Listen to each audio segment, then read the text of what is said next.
Hi everyone, welcome back to HardReset.Info channel. Today I'm gonna show you how to clear cookies on an iPhone device.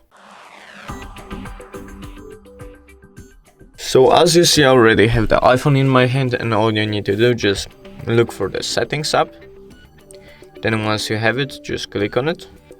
Then slowly scroll down to the apps tab.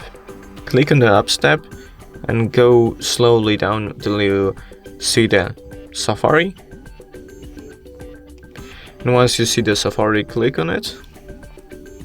Scroll down to the bottom, and you will see the advanced settings.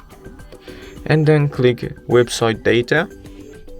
And then all you can do, just click on the website and remove all website data. And that's basically it for the video, guys. I hope you guys enjoyed this video. Leave a like and subscribe, and see you guys next time.